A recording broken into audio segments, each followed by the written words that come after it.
Hi, I'm Steve Lemons, and I'd like to read the book of Mark, chapter 15.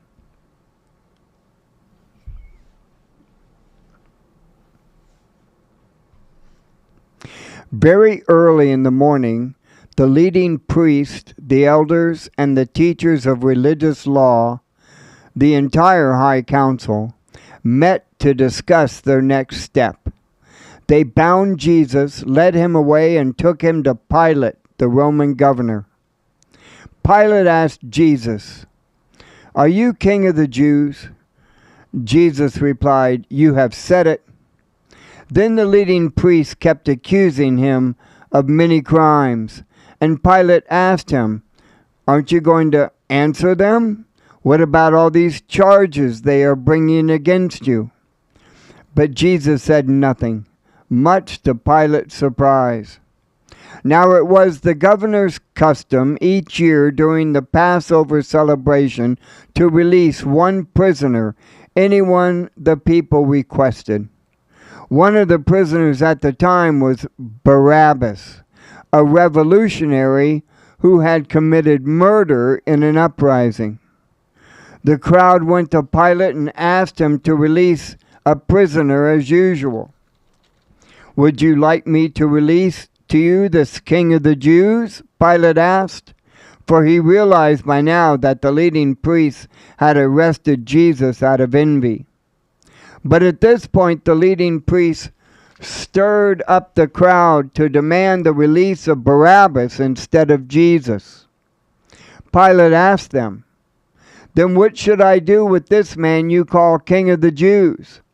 They shouted back, "Crucify him!" "Why?" Pilate demanded. "What crime has he committed?" But the mob roared even louder, "Crucify him!" To pacify the crowd, Pilate released Barabbas to them.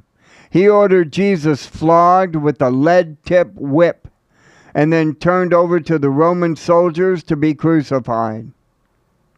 The soldiers took Jesus into the courtyard of the governor's headquarters, called the Praetorium, and called out their entire regiment. They dressed him in a purple robe, and they wove thorn branches into a crown and put it on his head. Then they saluted him and taunted, "Hail, King of the Jews!" And they struck him on the head with a reed stick, spit on him, and dropped to their knees in mock worship. When they were finally tired of mocking him, they took off the purple robe and put on his own clothes on him again, and they led him away to be crucified. A passerby named Simon, who was from Cyrene, was coming in from the countryside just then, and the soldiers forced him to carry Jesus' cross.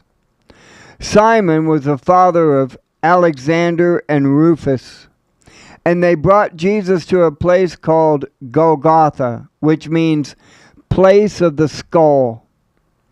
They offered him wine drugged with myrrh, but he refused it. Then the soldiers nailed him to the cross. They divided his clothes and threw dice to decide who would get each piece. It was 9 o'clock in the morning when they crucified him. A sign announced the charge against him. It read, "King of the Jews." Two revolutionaries who were crucified with him, one on his right and one on his left.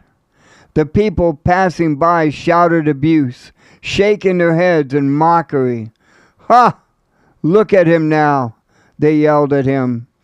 "You said you were going to destroy the temple and rebuild it in 3 days. Well then, save yourself and come down from the cross." The leading priests and teachers of the law also mocked Jesus. "He saved others," they scoffed, "but he can't save himself. Let this Messiah, this King of Israel, come down from the cross so we can see it and believe him." Even the men who were crucified with Jesus ridiculed him. At noon, Darkness fell across the whole land until 3 o'clock. Then at 3 o'clock, Jesus called out with a loud voice, Eloi, Eloi, lama sabachthani, which means, my God, why have you abandoned me?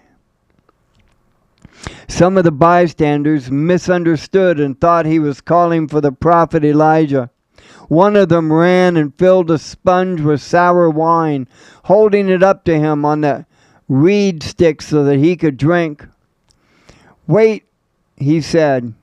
Let's see whether Elijah comes to take him down.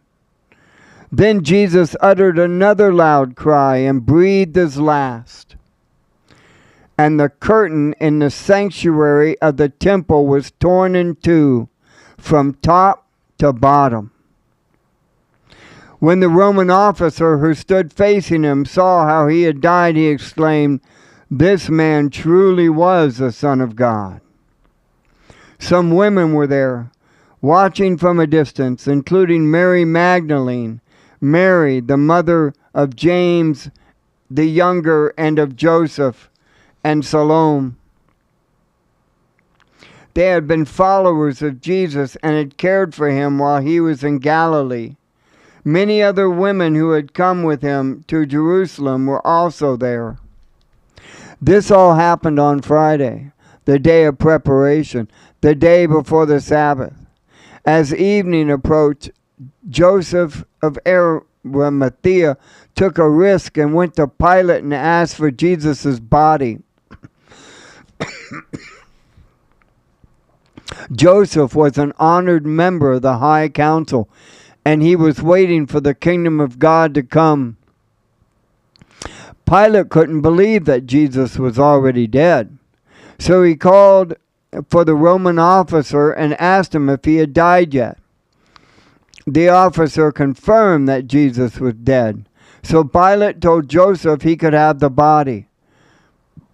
Joseph bought a long sheet of linen cloth, then took Jesus' body down from the cross, wrapped it in the cloth, and laid it in a tomb that had been carved out of the rock.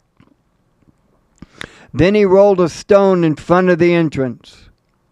Mary Magdalene and Mary, the mother of Joseph, saw where Jesus' body was laid. The book of Mark, chapter 15.